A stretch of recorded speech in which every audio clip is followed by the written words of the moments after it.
Hi, welcome back to Te-Ika-A-Maui Radio. Peter brought me this. How cool, for the radio show. But I don't know how to work it, and so I've got to wait for him to get back because he has to set it up. But today we're going to be talking to a doctor who rang up Peter the other day and explained that there was a bunch of hui that the Ministry of Education attended, and they asked that if they recognized our cards, and they did that as well as talk to the Mahuta from the Foreign Affairs Ministry, and they did that before they did the radio show. They did that before this racist New Zealand radio show. But it's not actually clear if any teachers have used them, but certainly they are being circulated. Where are these cards coming from exactly? They're coming from two websites that appear to be related, appear to be run by two individuals. These websites are charging $50 for an adult and $25 for a child. And the cards feature, person's name and photograph, and they say diplomatic immunity card. Now, this has been operating for a little while. But again, we don't know quite just how many people have taken up this offer and bought these cards. So I would like to know, after we talk to the doctor, I'd like to make a few phone calls and ring up and ask them what they don't understand, what they don't recognize. Do they not recognize he whakapūtanga, or te tiriti o Waitangi, or wakamingi o ngā hapu, or Te-Moana-Nui-A-Kiwa, or our islands, Te-Ika-A-Maui, Te Waka-a-Maui, and Te Panga o Te Waka-a-Maui? Do they not recognize those things? Do they not recognize the flag, the 1834? And if they don't, then why are they claiming to be their representatives? So, firstly, we're going to talk about the doctors and their plight with the medical establishment, for them to keep helping and healing people without getting in trouble by medical councils. But anyway, so going back to the doctors, one of the doctors was really useful. He was very polite. He came to you wanting assistance. Yeah. And he actually told us about the Radio New Zealand and the Ministry of Education and why they did that announcement against us, eh, Pete? Yeah, what he said was that they didn't just go to the Ministry of Foreign Affairs and Trade. They went to an Indigenous group to check out what they said. And that Indigenous group was the Tika Law Society, and they discredited our work as well. Interesting, because who's in the Tika Law Society, Pete? Because I thought that was dismantled years ago. A bunch of those Waitangi people? Colt used to be in it, eh? I think he was. I mean, that branched out of Mapiria. Mapiria's work, yeah. The late Mapiria, who complained of being poisoned to death before he sadly passed away. Yeah. Lots of setups going on, eh, Pete? But it's always been like that. Okay. As soon as there's a little bit of success, and Mapiria did a lot of billions. good work. I mean, okay, you know how it is that, there's definitely, all right, it's like this, okay? So everything's all la-di-da, friendly, right? But there's actually billions of dollars locked up into this. Yeah. Yeah, so it's really much like Game of Thrones, literally. And there's no need, though. It could be dealt with in a diplomatic manner. I think people need to start telling the truth. Easily. Okay, so here's... But they're playing that game, and that's why people die. Yeah. Yeah, because there's billions of dollars at stake. What do you think the death count is officially that you know of in the movement? Whether it was the marshals, Mapiria's... Listen, I've got no idea. I've heard of at least 20 people dying under suspicious and shady circumstances. And all of them complained prior, didn't they? What about that and not author? to mention other things like acts of arson and sabotage and shit. I mean, like even the people in Australia's house being burned down. At the end of the day, we're all trying to promote hapu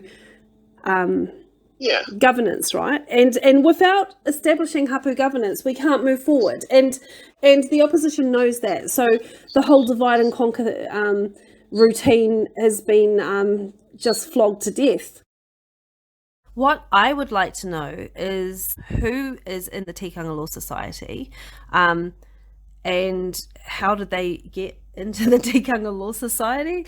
Do they not understand international law, or he whakaputanga o te tiriti o waitangi, or self-governance and hapu governance? Or do they not recognise Te-Moana-Nui-A-Kiwa? Like, what exactly?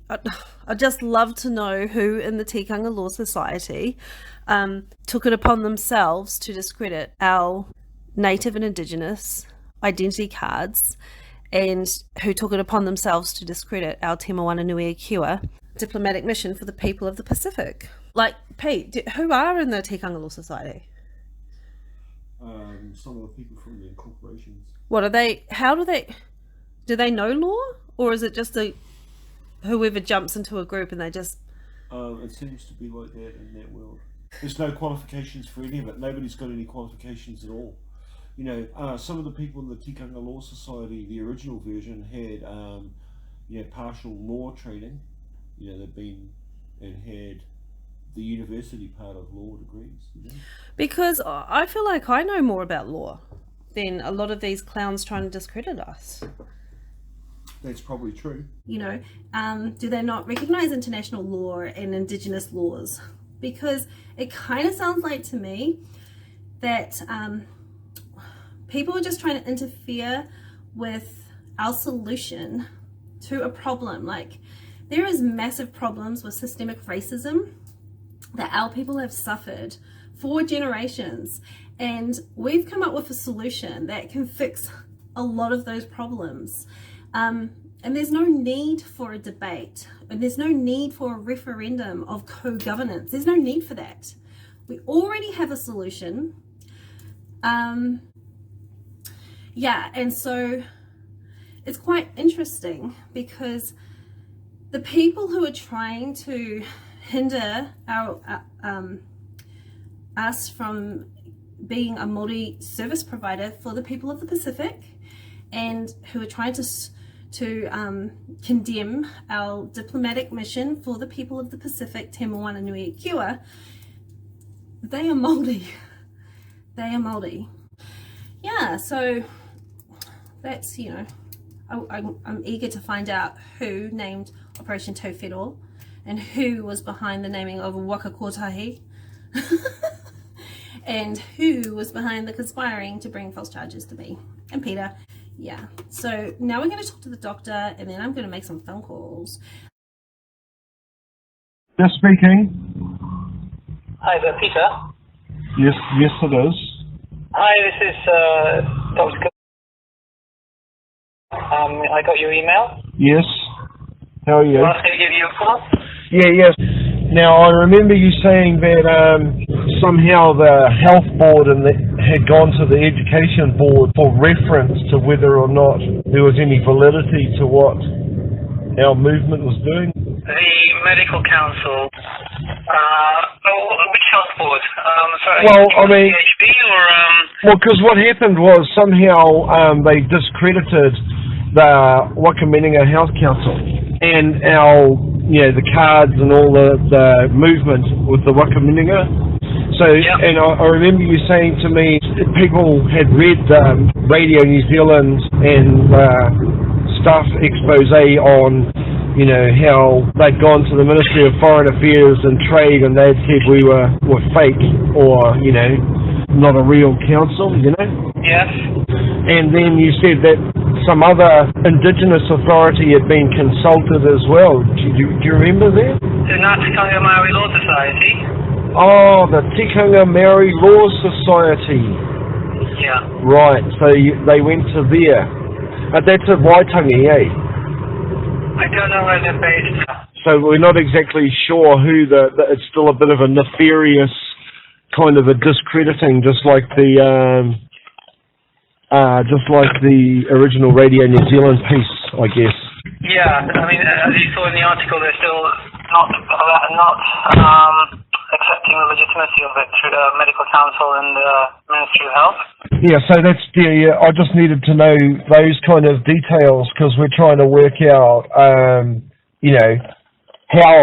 and because you realise amongst the movement there's a lot of people that have financial interest in the either accreditation or discreditation of certain groups, and those people that are I agree.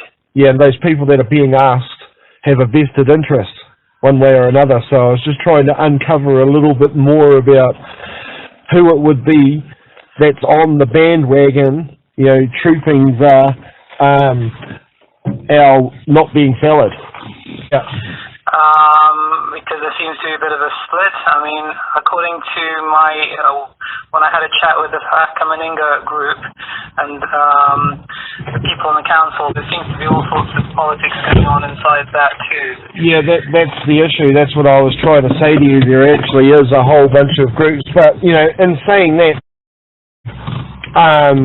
has as much recognition as any other ones, apart from the ones that are conforming to, the overall government perspective. Yeah, so that's what they're doing. They're the ones that are actually behind the discreditation of our groups are those guys. They're the main proponents.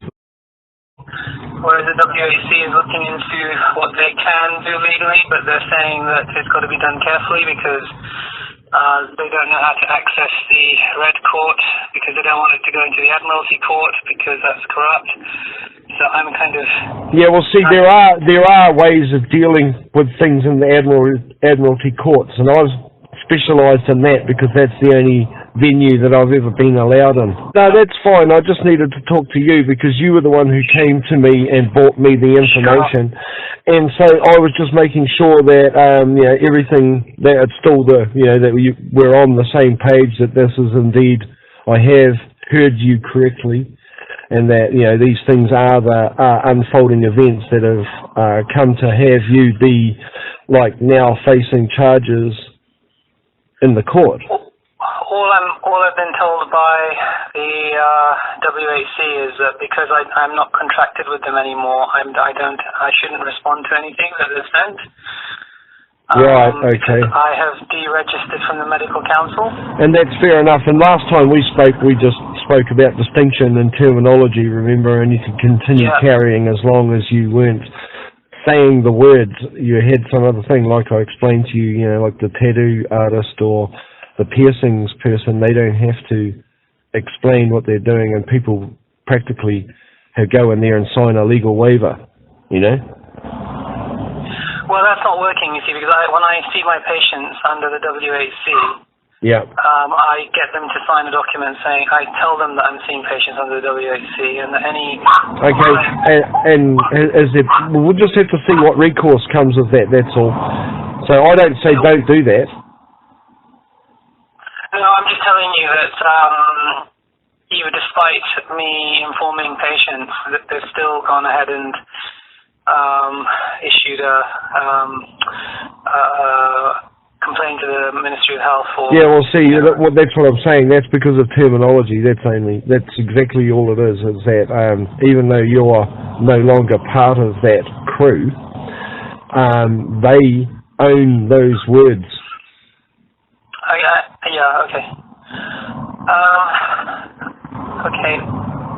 Sorry, someone else spoke to me after the article came out on Friday or Saturday, and just a message of support. They sent me some videos by Bill Turner, which I think you probably know the guy as well. Yeah, I know Bill Turner, and we're doing the same thing, yeah. I can forward you the email. He said that there's some maxim in law which says that if you remain silent, you're acquiescing to... That's exactly right. So that's why I've never recommended just ignoring stuff. So I guess I don't know where I stand now because WAC is saying don't do anything. Well, the WHC are not like I've told you before, I'm not being mean. The WHC are all doctors, aren't they? I think they're health professionals. Yeah, okay, so right. Some of them aren't. Isn't. I think he's a former farmer who... Yeah, right, okay, well, whatever they are, yeah. Okay, whatever they are not legal experts. They have no idea about how that arena works. All those people that claim all those things in common law and do this and do that and we just do this and that, they've never been to court. They have no experience what to do whatsoever, and they're giving bad advice that's going to lead a lot of people into getting in trouble in the legal system. You have to do something. You can't not appear in court. You can't not do this. You can't not do that. You have to do those things. Otherwise, it is assumed that you are happy with the status quo. Okay, so, yep, I don't know what... Well, okay, you've sent me a little bit, but I don't know exactly what you've been, what they've given you 2 charges, is it, or 1? I can forward you the documents for the fine letters if you want to have a look. Yeah, just send them to me and I'll have a look and we'll try and rebut that presumption. Okay. All right. Nice talking to you. And thank you. At some point, like in a disguised form, I would like to be able to use some of the information that we've discussed without alluding to your name or anything else as part of helping to get other people out of this trap. Sure. Is that all right? Yeah, that's fine. Thank you very much for that. All right. Okay. I'll forward you some stuff shortly. Thank you. Bye. You have a good day. Bye-bye. Bye. Peter, I actually feel sorry for that doctor. He had, you could hear the Fear in his voice. Yeah, the fear in his voice. This is what group of assholes gangs up against a bunch of doctors. You know, we had this with the teachers. We had this with Māori for how long? Okay, so there's one group of assholes ganging up against another. I'm going to say this. Okay, so this is the first time in history that the professions wanted to pull away from government. It's pretty impressive. The professions actually made government. That's the thing. The teachers, you know, when we were trying to help the teachers, and I was able to explain waka mingi o ngā hapu and tino rangatira, and for the first time, even though they were apparently trained in Te Tiriti o Waitangi, for the first time they had Te Tiriti o Waitangi explained in a way that they can understand why we keep harping on for 180 years. But it's pretty... I feel like it's quite surreal. Well, I'll tell you what, it is extremely significant that the professions want to pull away from the thing that they built, because, I mean, never before has government turned on the professions like it did this time.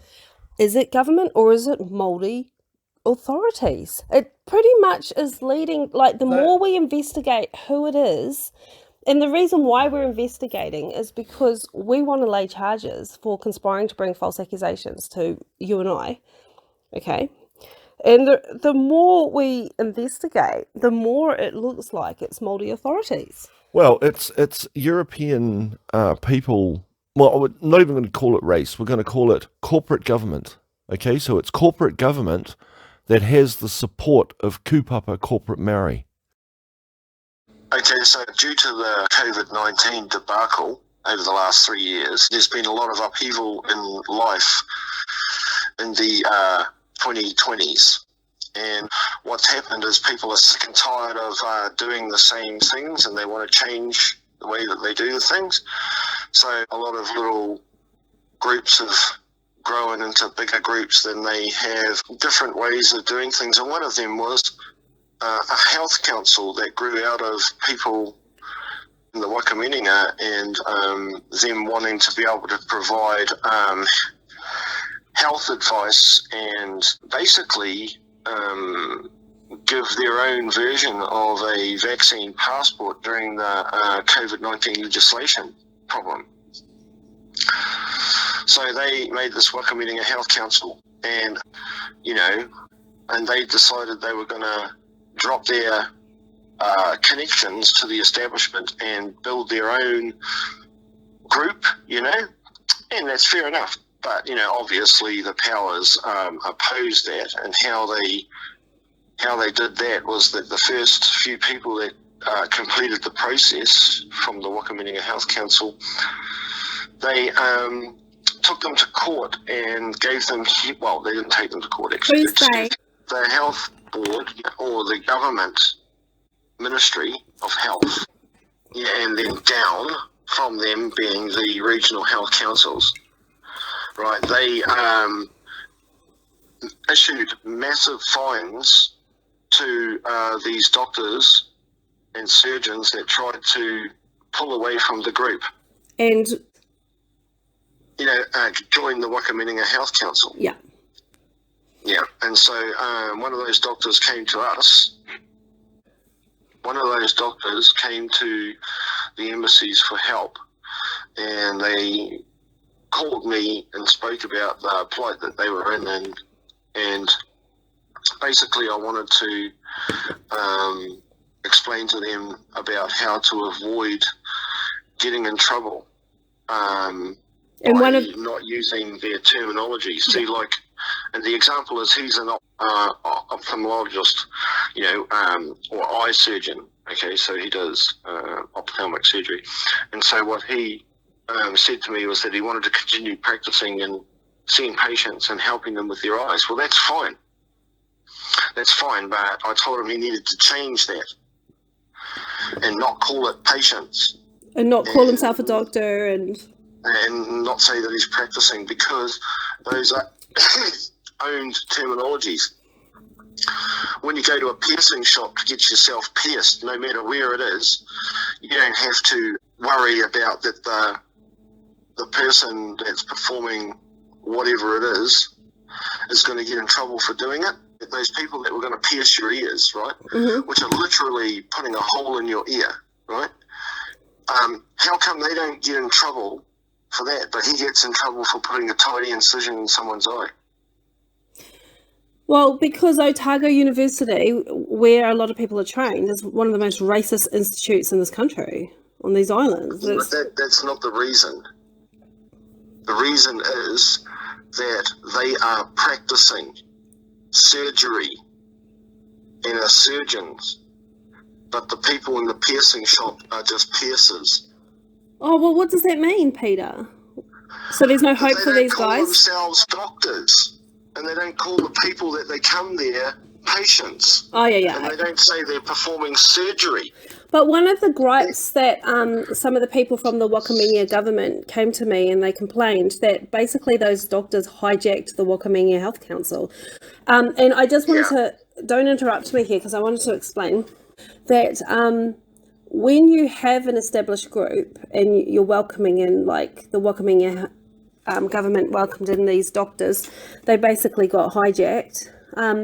That's what happens as your group expands, and that's something I've noticed as well, that a lot of the people that we helped a lot, have decided to try and hijack us. And there's a rumour going around that we've been kicked out of Māori Rangers. That's false. Haven't been kicked out of Māori Rangers Security Division. How can we? I created Māori Rangers Security Division, but there is definitely two fractions, and one of them are well, I can't even explain what the others are, Peter, which is, it's kind of counterproductive, because if you're going to hijack something that's really hard to establish, how do they think they're going to continue on with the high stress jobs that we have? Like, it wasn't easy to establish Māori Ranger Security Division, neither was it easy to establish. Oh, look, they just think it's going around, bossing people around and depatching them. Yeah, they're running like some sort of Gangnam style escapade. Yeah, but I think a lot of these people fail to realise how many people we have helped, and these people are very loyal to us, so I don't know where it's going to go. The stuff that we do. They go to the mental institution and try and battle the doctors. Yeah, it's not fun. No, No, all those sorts of things that we did, and we do still. Yeah. But I'll discourage anyone from trying to hijack another group. Just go forth, be humble, and do the mahi. Like, if there is mahi to be done, do the mahi. You don't try and hijack another person's group. So that Wakamingi Health Council thing, I felt sorry because all of the hard work that she'd done, and I felt sorry for Catherine, all of the hard work that they've done has just been hijacked. And even though we're not technically in that group, that's a pretty low life thing to do, to get accepted into a group and then hijack it. Well, it's like going around in a group and trying to take the badges off the people that gave you badges in the first place. Yeah, there's something wrong. I believe that there's a lot of broken, mentally ill people. They're actually sick. They're actually sick and they need help. But I can't be the one to help them through this, and they can't go blaming me for anything. Yeah, the truth is that all of the things that we're going to be suing people for, all the unsubstantiated bullshit that's been floating around publicly on the internet that they haven't even bothered to cover up on a public forum. Yeah, conspiring to bring false accusations. And slander. Yeah. Yeah, clearly, all of those things that they're saying are absolutely, they're just so bullshit and so far from reality. I don't know why. And even what the people are saying, it's not like anybody's been murdered or anything. No, they're conspiring to do that kind of thing. Oh yeah, we've had death threats and everything because of some you know group. I mean? They're conspiring. They're conspiring together to kill us over, apparently me being a junkie. Here's the other thing, Peter. One of the guys. Do you know how distorted and fucked up that is? Yeah, I know. All we do is literally help people who have convictions and stuff, eh? And the other thing.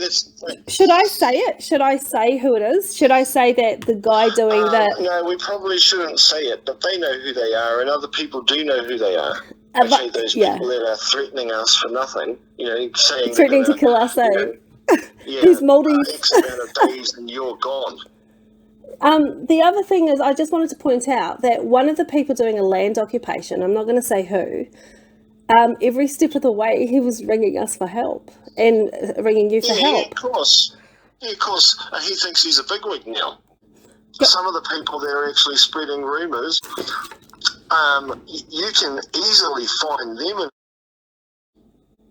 Can you? Yeah. We won't mention any names. A lot of these people are just, they need to calm down and become humbled. We might give them a second chance if they just calm down, eh? But I actually know. Put it this way. What you could say is that these people come to us with problems. They've got gun charges, they've got drug convictions, and then audacity to accuse you of shit when you've never done it. Yeah, I know, that's right. They're accusing me of stuff, but they've come to me and dropped their whole criminal record on my lap.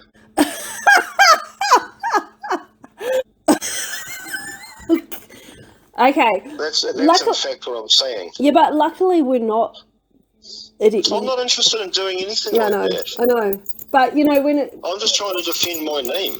Yeah. They're making up bullshit about me. Yeah. And just people, haters and trolls getting onto internet things and just talking shit for the sake of talking shit.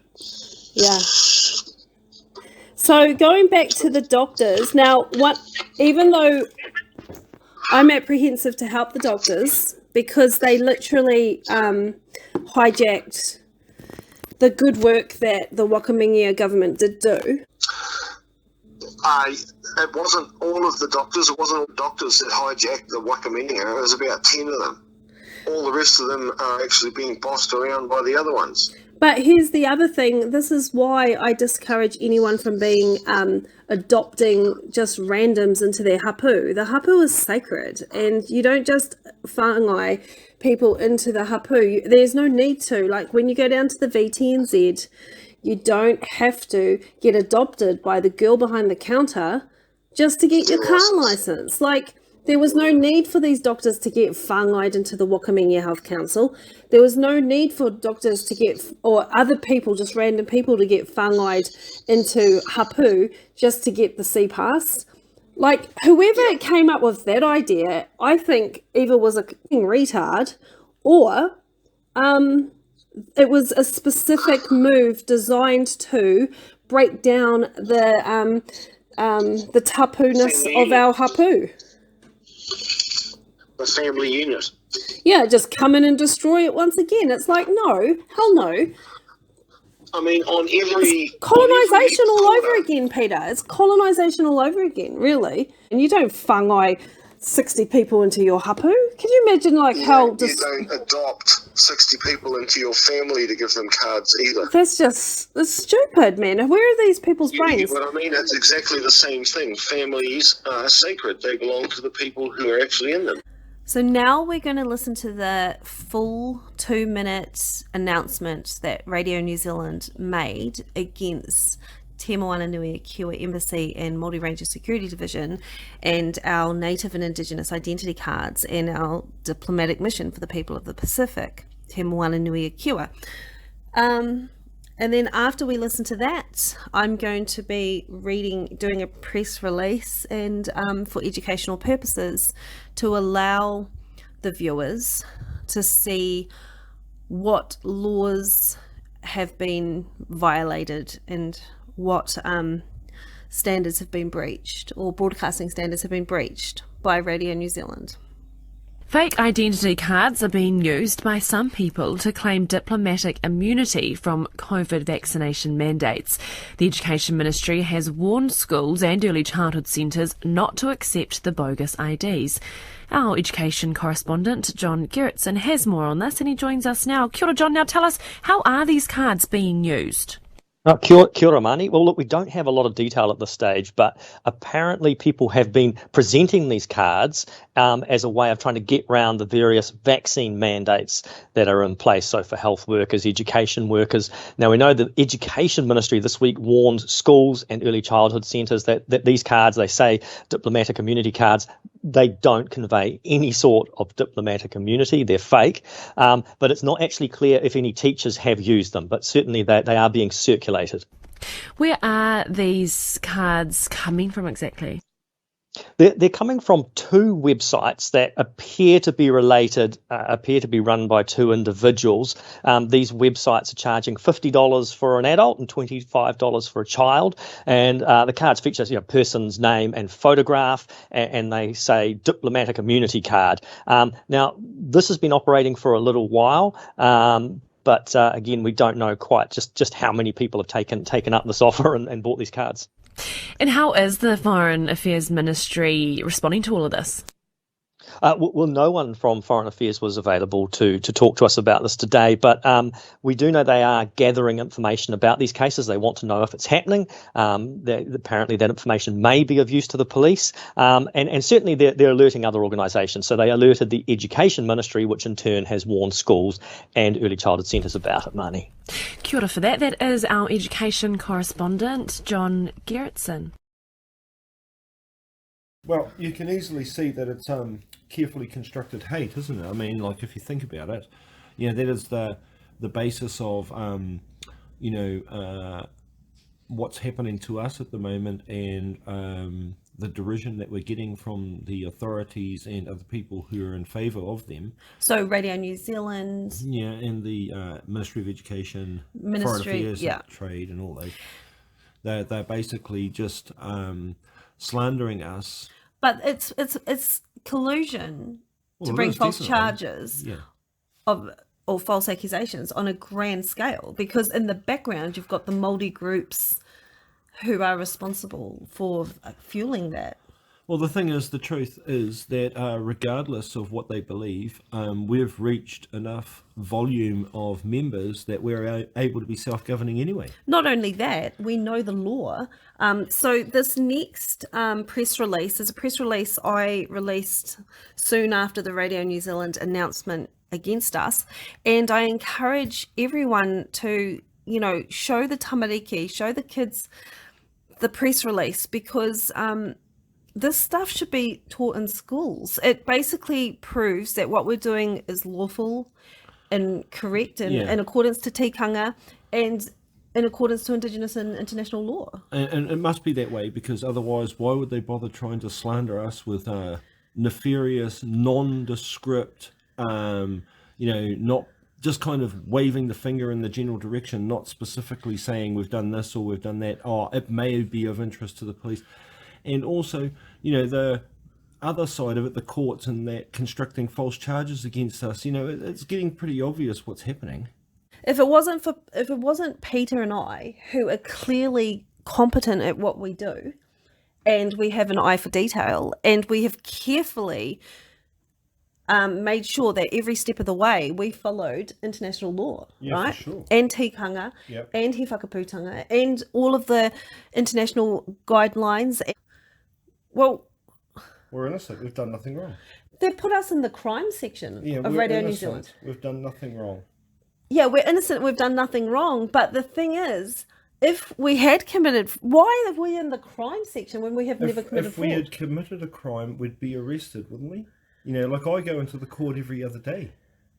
It just doesn't make sense. How desperate are those people in the Tika Law Society as well? Well, they're just teaming up against a common enemy, aren't they? Being us. I've got a suspicion that every step of the way, anyone who was successful either got bumped off or put in jail. Yeah, of course. Yeah. And how is that acceptable? It's not acceptable. Why is no one talking about this stuff? They don't know. Or they don't want to talk about it. Or they don't know how to get themselves out of trouble. Like, at least we can identify what's happening. What's happening. The trouble spots are. Yeah, and we can also investigate exactly who the individuals are. Yeah, well, lots of people want to talk to us, that's for sure. Yeah, so this has been a real interesting journey. And actually, Te-Ika-A-Maui Radio show, it kind of stemmed from the need to have to correct the very racist Radio New Zealand. Yeah, well, that's how it goes. Who has teamed up with TVNZ. So now you've got a centralised broadcasting system. And they're working with the court. So it's collusion on a grand scale. And the police. And the Ministry of Foreign Affairs and Trade. But luckily, there's one thing that counteracts all of that. Wairua, intelligence, and the people are waking up. Peter? Well, they are waking up, and there's also, we actually haven't done anything wrong. I know, eh? We actually haven't. I really want the kids to learn this next piece. So to learn the laws and to learn how to defend themselves if they find themselves in the future coming across, I don't know, a massive collusion. You wouldn't have thought it was possible. So this next piece is the press release. So buckle up, kiddies. Get a pen and paper and write all of these notes down, because these are the things that can help you in the future if you come across systemic racism and collusion, a collusion on a grand scale scenario. You might be able to use some of this information. Press release, 11th of December 2021, page 1. Te-Moana-Nui-A-Kiwa Embassy is an Indigenous embassy that provides diplomatic services to the native and Indigenous peoples who live on the islands of Te-Moana-Nui-A-Kiwa. Te-Moana-Nui-A-Kiwa Embassy Head Ambassador Eastsick is requesting a public apology from John Gerritsen For a Radio New Zealand midday report published at 12:43 p.m. on the 8th of December 2021, John Gerritsen directed ethnic discrimination towards our Te-Moana-Nui-A-Kiwa Embassy Diplomatic Mission identity cards, the Radio New Zealand reporters calling them bogus and fake. John Gerritsen, education correspondent for Radio New Zealand, is in breach for violating the New Zealand Broadcasting Standards, Standard 6, discrimination and denigration. Broadcasters should not encourage discrimination against or denigration of any section of the community on account of sex, sexual orientation, race, age, disability, occupational status, or as a consequence of legitimate expression of religion, culture, or political beliefs. John Gerritsen, education correspondent for Radio New Zealand, is in breach of violating the United Nations Declaration on the Rights of Indigenous Peoples, Article 8. Number 1, Indigenous peoples and individuals have the right not to be subjected to forced assimilation or destruction of their culture.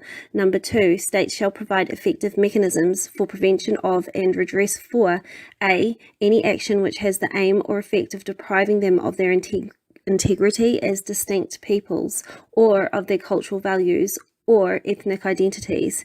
E, any form of propaganda designed to promote or incite racial or ethnic discrimination directed against them. Press release, page 2. Te-Moana-Nui-A-Kiwa Embassy holds the National Te He Wakamingia o Ngā Hapu o Nuitarini Registry for the whānau and hapu members of Nuitarini. Please see highlighted in red Wakamingia, which is written in Te Tiriti o Waitangi.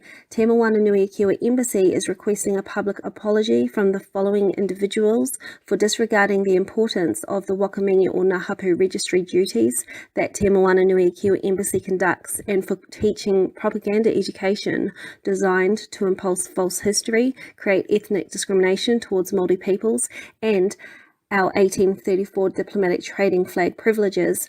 Chris Hipkins, Minister of Education, Nanaia Mahuta, Minister of Foreign Affairs and Trade, for violating Te Tiriti o Waitangi obligations 1840 that bind New Zealand as the successor state. You can see here highlighted in red is the Wakamingia o Ngā Hapu, a very important aspect of Te Tiriti o Waitangi, as we, the Te Wakamingia o Ngā Hapu, are the receiving state members. Press release, page 3. As an Indigenous woman whose ancestor Hinikorako was famously known to be an inhabitant of Te-Ika-A-Maui before the Great Waka Migration, Te-Moana-Nui-A-Kiwa Embassy Head Ambassador Monica Eastsick is requesting a public apology from the following individuals for directing ethnic discrimination against Te-Moana-Nui-A-Kiwa Embassy Ambassador Monica Eastsick, and for directing ethnic discrimination against Indigenous peoples of Hini-Hika-Hapu, for directing ethnic discrimination against the people of the Pacific who are participating in our Native and Indigenous diplomatic mission, for disregarding the integrity of our Te-Moana-Nui-A-Kiwa diplomatic community C-Pass identity cards that feature Indigenous artwork of the Taniwha mermaid and shapeshifting human Hinikorako. An apology from the following ministers is requested. Failure to make a public apology will result in this matter of directed ethnic discrimination towards the Indigenous peoples being lodged with the Waitangi Tribunal and the Royal Commission. Chris Hipkins, Minister of Education, Nanaia Mahuta, Minister of Foreign Affairs and Trade, are in violation of the United Nations Declaration of the Rights of Indigenous Peoples, Article 8 and 9. Article 8. Number 1, Indigenous peoples and individuals have the right not to be subjected to forced assimilation or destruction of their culture. Number 2, states shall provide effective mechanisms for prevention of and redress for A, any action which has the aim or effect of depriving them of their integrity as distinct peoples or of their cultural beliefs and ethnic identities. B, and any action which has the aim or effect of dispossessing them of their land, territories, or resources.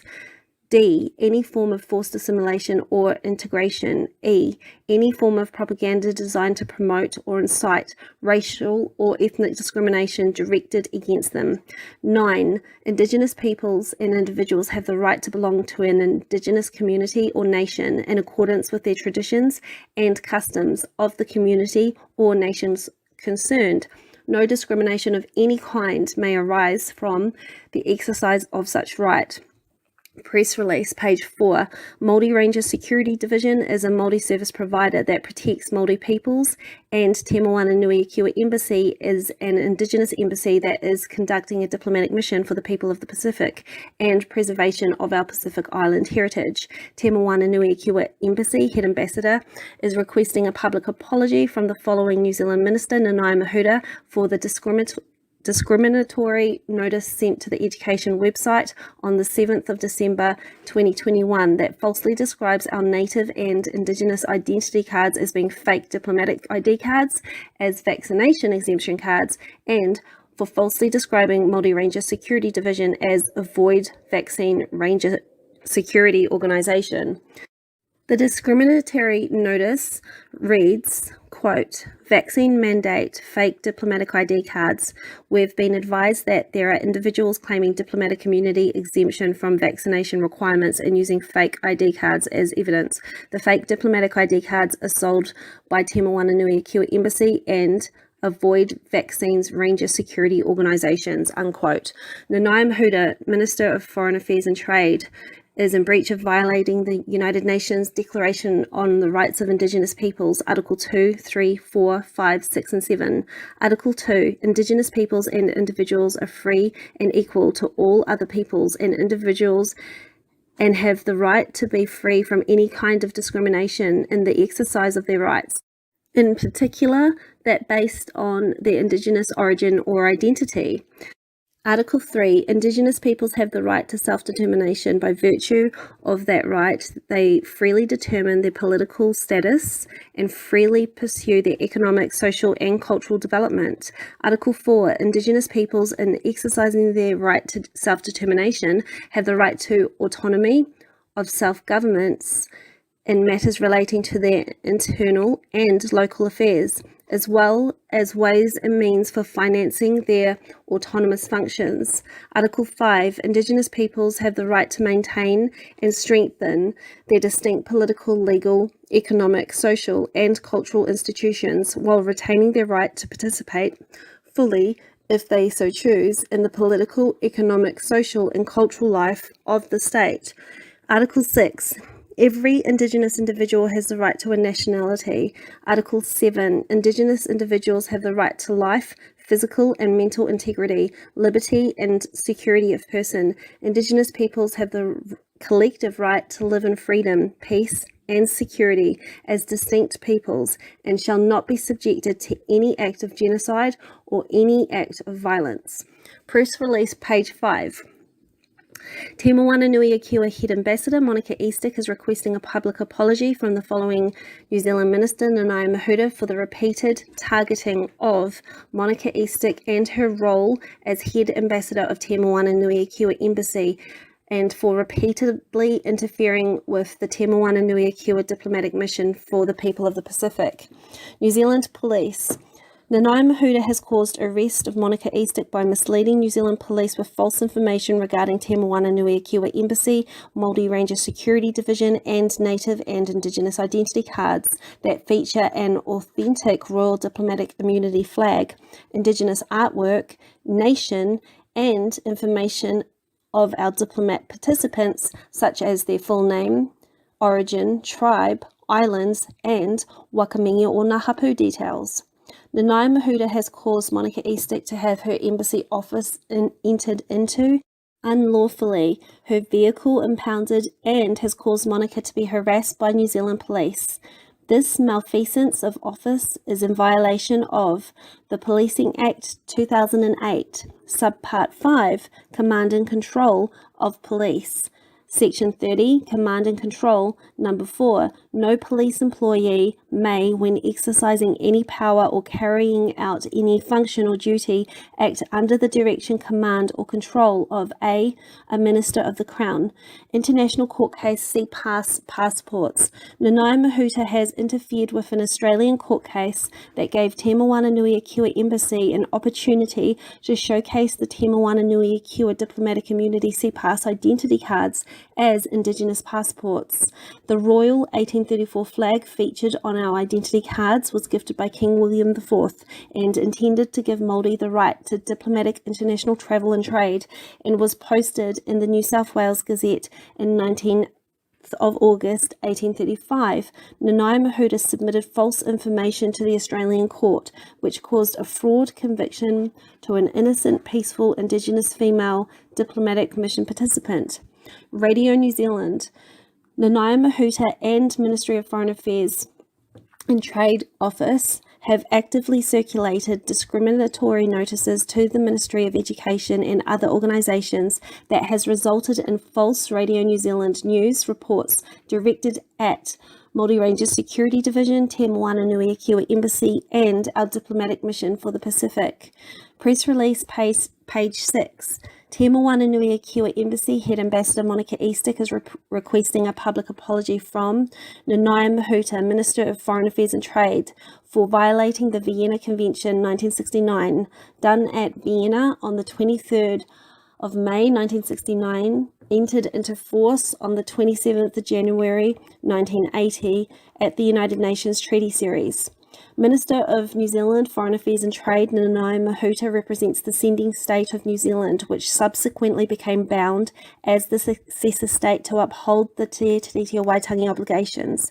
Te-Moana-Nui-A-Kiwa Embassy Head Ambassador Monica Eastsick represents the receiving state members of Te Wakaminia o Ngā Hapu and Te Moana-Nui-A-Kiwa. According to the Vienna Conventions, the receiving state members choose who is eligible to receive diplomatic immunity and privileges.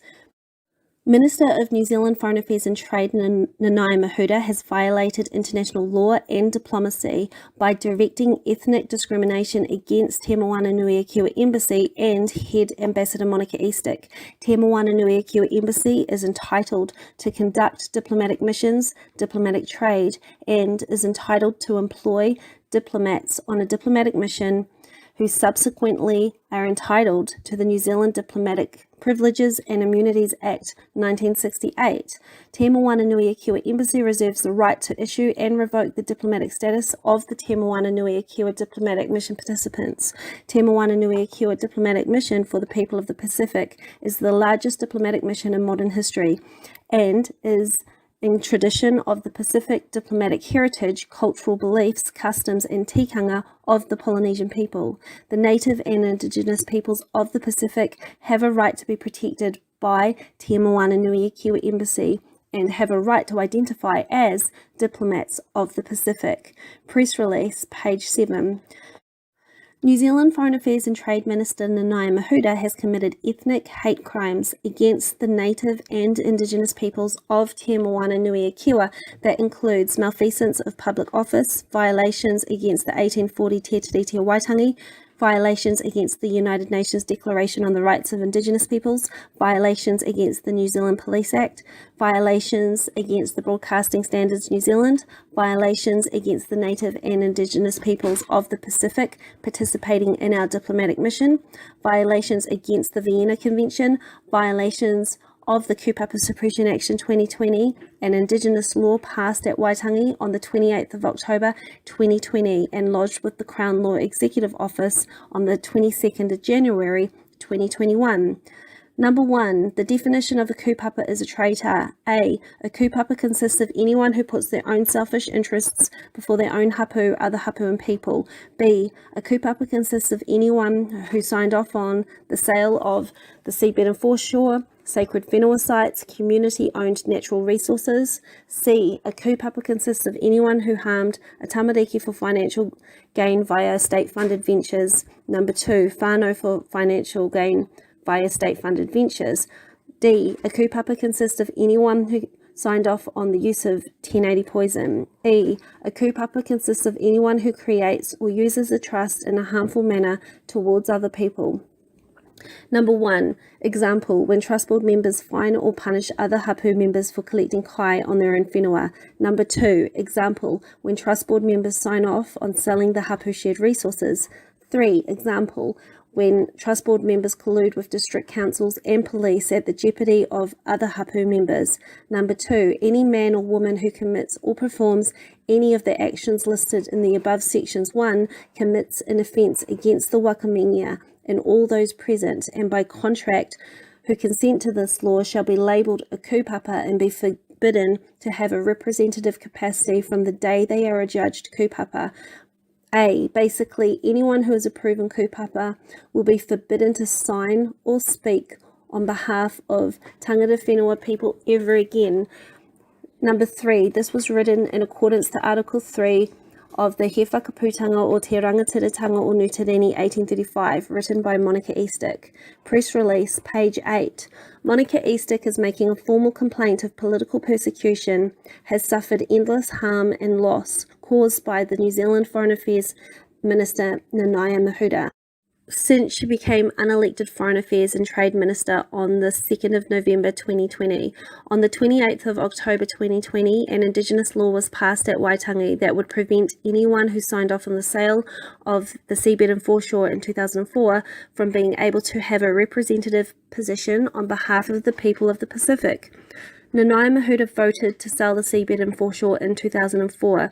6 days after the 28th of October 2020, Nanaia became unelected New Zealand minister and has repeatedly politically targeted the head ambassador of Te-Moana-Nui-A-Kiwa, Monica Eastsick, who wrote the Indigenous law, Kaupapa Suppression Action 2020.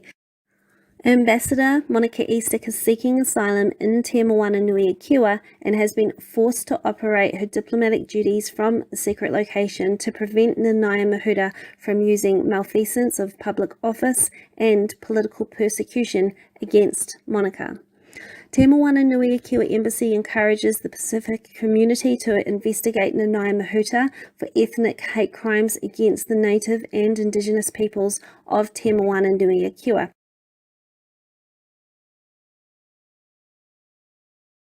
Quite interesting. I think that a lot of the other Maori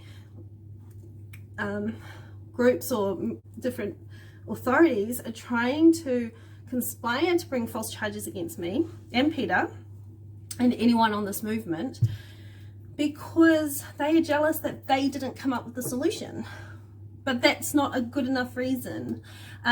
They are liable for up to 14 years in prison for conspiring to bring fraud charges against me, because fraud is quite a serious event. Fraud is quite a serious charge or like crime, and they should know better.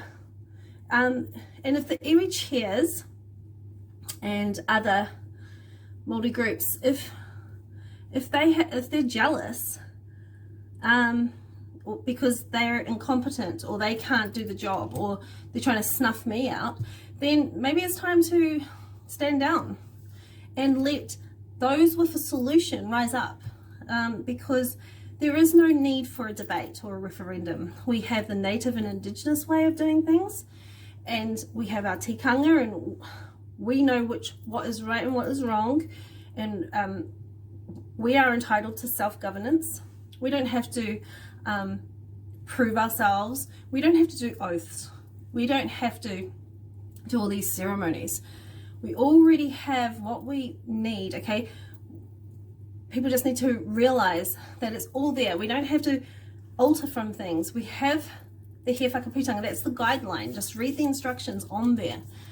And with the Pākehā and other people who aren't a party to Te Tiriti o Waitangi, between the Tino Rangatira and the British Crown, those who are not a party don't have to worry, because that we have come up, well, Peter has come up with a solution, a common law solution for those people. So there is no need for debate. We've already come up with the solution. And yeah, so Another thing I'd like to point out is, as an Indigenous woman who has been suffering hate crime from an array of different people and authorities, I am happy to say I'm still here, because, you know, I probably, if I wasn't so smart, I would have been snuffed out a lot earlier. Like, there has been a lot of people who died on this kaupapa, and you know, under suspicious circumstances. So I'm quite happy to still be here, alive to tell the story, the tale of the tale, the hikawai. Yeah, and I think to myself, how many other women, Indigenous women, have been snuffed out because of Nanaia Mahuta or the iwi chairs? Like, how much hurt and suffering are they responsible for? Because if they are perceived to be the native authorities, they don't seem to be doing a good job about helping our people. You know, I know personally that there are people on the iwi chairs who have purposely destroyed the Te Tau sites, and, you know, they have purposely destroyed the ancestral areas of significance for other hapu, trying to snuff us out, firstly on paper, and then through raupatu. No, firstly by raupatu, which is genocide. They try and snuff us out with that. But then secondly on paper, by even calling us iwi, because iwi, or ko iwi, is bones, and hapu is life. So ko iwi, or iwi, is effectively the straw man of hapu. And we identify with hapu. And so when you, a lot of the times actually, one of the jobs that I do is I help people find their hapu. They don't even know their hapu. So we help people find their hapu, and then we put their hapu on their card, and then they are answerable to their hapu. So we are, empowering the various hapu and bringing hapu back to life the way it should be, and not identifying as a dead entity, which is either the straw man or iwi. And that brings us to the end of this Te-Ika-A-Maui Radio show. Next video is going to be about he whakaputanga, and I will be debunking a lot of the myths about he whakaputanga. There is a rumour going around that is stating that he whakaputanga is fake, or it's null and void because it became a will and a testimony. So I will be debunking that urban myth for the kiddies. See you next time. Pete, you going to say goodbye? See you later.